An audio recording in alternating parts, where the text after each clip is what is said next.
What's up, you guys? Welcome back to another top 10 commander video. For this one, I want to talk about the top 10 best Aristocrat commanders. But before I get into the video, first I would like to remind you that most of you who are watching right now are not actually subscribed to the channel, so I would really appreciate it if you took a second to hit that subscribe button, because it really helps me out here. And also, feel free to check out my merch store, it's Teespring. Thank you all for your support. Now, the whole point of an Aristocrat commander is to take advantage of sacrificing smaller creatures, usually creatures that you're easily able to either replenish because they're creature tokens, or some kind of creature that can come back from the graveyard pretty easily, and in doing so there is some sort of benefit to constantly killing off a creature. This could be card draw, this could be some sort of life loss, life gain strategy, any sort of benefit to sacrificing your creatures often. That's what an Aristocrat deck is supposed to be. So number 10 here we have Slimefoot the Stowaway. Now, towards the bottom of this list you're going to get more of a niche strategy, maybe not something that everybody has played, but Slimefoot is definitely a fun deck if you like saprolings, because that's the whole point here. You want to sacrifice them, you'll gain life, everyone else will lose life. There are of course combos with a lot of these commanders too, so if you're constantly able to generate enough mana, you can keep making more saprolings and you can keep killing them off, meaning that Slimefoot essentially has a built-in win con if you have enough mana. And then number 9 here we have Athreos, God of Passage. And just a heads up here, you're gonna see a lot of black and white. Black and white are pretty much Aristocrat colors. Athreos is all about punishing an opponent if they want to lose 3 life, just so a creature stays in your graveyard instead of going to your hand. They can do that. I mean, they're more than welcome to lose a lot of life if it keeps our creatures in our graveyard. But the point of building an Athreos deck is that you want to have creatures that are easy to get back regardless, and you just want to demoralize your opponents by constantly getting those creatures back, even if they do pay that life. And there are some interesting combos you can pull off here. We have cards like Cathodian, so if you're able to kill it off, if an opponent is down to a pretty low life, unless they just want to take that life loss and lose the game, you could probably bring that creature back over and over again, kill it off, and trigger all of your other Aristocrat cards however many times you want to. Not the best Orzhov Aristocrat commander because again, this isn't going to be forced on your opponents. Your opponents don't have to take that life loss, but there is still a benefit that you get the creature back to your hand. And then number 8 is Elinda the Dusk Rose. I don't know if she would be on here before the rule change, but after the rule change, where your commander dying will still trigger even if it goes to the command zone.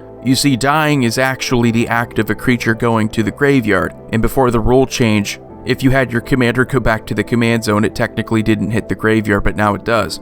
So Elinda has a ton of combo potential here if you don't know already. Her and Ashnod's Altar and any kind of way of doubling your counters or doubling your tokens is pretty much just going to go infinite. You'll be able to recast her even with all that commander tax and still end up getting a lot of triggers. The benefit here in killing off your creatures is of course that you get a bigger Elinda the Dusk Rose, and killing herself off will get you a ton of tokens. So a little bit different than the other life loss strategies that you're going to see here. The focus here is more about creature production and size. And similarly, we have number 7 here, Felisa Fang of Silverquill. Basically the same idea. You have a non-token creature with +1/+1 counters on it, you kill it off, you get that many Inklings.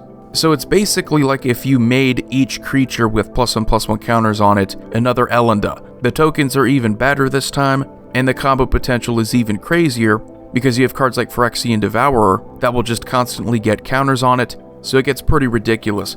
But everything I said about Elinda is true of this commander. The strategy is a little bit different. Most Aristocrat strategies you're going to see involve some sort of life loss, some sort of payoff to constantly sacrificing your creatures, where this strategy is really just about creature presence and getting bigger creatures with +1/+1 counters. And then number 6 we have Teysa Orzhov Scion. And spoiler alert, she's not going to be the only Teysa on this list. We have a classic commander option here. I think Teysa's been around for a long time and has always served me well. We of course have the Darkest Hour combo where you can constantly just sacrifice a creature and then trigger something like a Blood Artist infinitely and then just win the game that way. That's also pretty competitive too. What makes Teysa I think a little bit better than the previous commanders is that she has built-in removal. So you sacrifice 3 white creatures to exile a creature, which is a lot easier to do than you might think, and there are just a ton of ways of getting more white creatures out there so you can sacrifice. This also benefits you if you have a lot of white creatures with good death triggers like Revulark, and if you can loop this with something else like a Karmic Guide, you shouldn't really have any problems keeping white creatures out there, so you can constantly do this over and over again.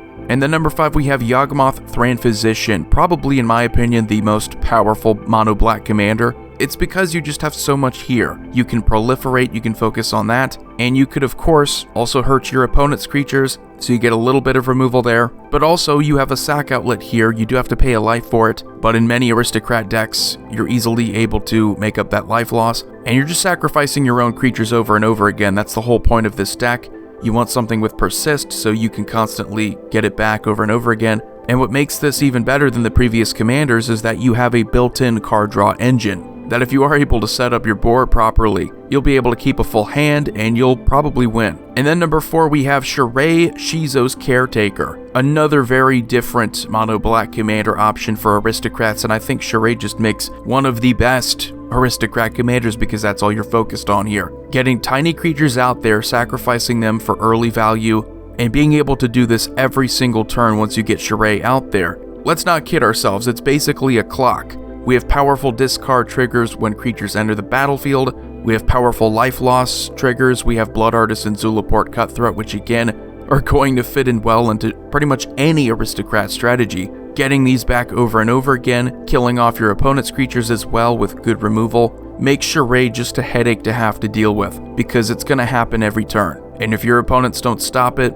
again, they're on that clock. And then number 3, we have Korvold, Fey Cursed King. Very similar to why I like Yawgmoth in Aristocrat decks, you have a built-in card draw engine. Anytime you have a built-in card draw engine, it's going to make your deck a little bit more competitive because you're able to keep a full hand. If you're able to keep a full hand, every other aspect of the game shouldn't be a problem. You're going to get your lands, you're going to have your creature presence, you're going to get your removal. That's why Korvold is a popular commander, because unlike some other ones in Jund, you don't have that built-in card draw. Also, it doesn't hurt that he's not just a creature that gives you card draw, but one that can make himself even bigger and potentially deal commander damage. So you get +1/+1 counter synergies, in addition to being in 3 different colors, so your options and the cards that you're able to choose from are much greater than something like Yawgmoth. And then number 2, we have Marin of Clan Neltoth, probably one of the most popular commanders ever made. Marin and the experience counter mechanic is ridiculous. Without having to pay any extra mana mid to late game, you're able to bring back just about any creature that you want from your graveyard. Because at a certain point, it doesn't matter how many experience counters you have. If you have like 12, you're getting whatever creature you want. And that's the benefit of sacrificing creatures earlier on with Marin out there, is that mid to late game, this deck just becomes a nightmare to have to deal with. Aristocrat decks are one of the most punishing decks to have to go up against because you sacrifice good value creatures like Kokosho, or you get other similar abilities like Grey Merchant of Asphodel, and you constantly sacrifice those and bring them back using Marin's ability. Your opponents are probably not coming back into the game. This also doesn't hurt that the strategy is supplemented by a ton of forced sacrifice off of things like Plaguecrafter. You're pretty much just going to be playing any creature that can do this because it benefits you while hurting your opponents. So before I go on to number 1, let's talk about some honorable mentions here. We have Muldrotha the Gravetide. I didn't really think Muldrotha was as focused around sacrificing creatures, but if you wanted to make an aristocrat deck around Muldrotha, you could certainly do it. There is a benefit to sacrificing your creatures. If you have some sort of way of replaying them, getting their abilities all over again, you could say the same thing for just about any graveyard strategy, to be honest. Sekuar Deathkeeper is another one that gives you tokens when your creatures die. I left it off the list because I just think it's harder to combo with Sekuar. Hasn't really seen a lot of play either. We have Sir Conrad the Grim, not so much a commander option anymore. I think most people are content just having him as one of the 99, but he's most certainly an aristocrat option because you're able to deal a ton of damage to your opponents that way. We have the newer Beledros Witherbloom, which is another option for aristocrat decks. I would say if you want to make an aristocrat deck, it's really just about making those pest tokens, finding a way to sacrifice them for some sort of benefit. And then Gavegru of Spores, sacrificing creatures for more +1/+1 counters, making a Saproling strategy. Again, you could do that. The problem I have with Gavegru of Spores is that he sort of slowed down a bit. So number 1 here we have Teysa Karlov. Teysa Karlov is the quintessential aristocrat commander now because she essentially is a Panharmonicon for death triggers. We don't even have to pay attention to creature tokens gaining vigilance and lifelink. I mean, that's a cool benefit. But really, Teysa just that first ability where a creature dying causes a triggered ability of a permanent you control to trigger, you get another trigger. That right there is just insanely powerful. And keep in mind, this also triggers whenever your opponent's creatures die. So if you have something like a Blood Artist, you're going to get double triggers even off of your opponent's creatures dying. Up to this point, every other commander option I talked about was a way of taking advantage of creatures by sacrificing them. Maybe there was some sort of benefit in card draw, life gain, life loss, tokens, counters. Teysa is literally just, do you want to kill off a creature? Will it do anything when it dies? Okay, you benefit from it. Which pretty much means you can do all of the above. So anyway, let me know what you think about this list and the top 10 Aristocrat commanders in the format. As always, subscribe, like, comment, share, hit that notification bell so you don't miss any future videos. Void here signing off. Have a wonderful day.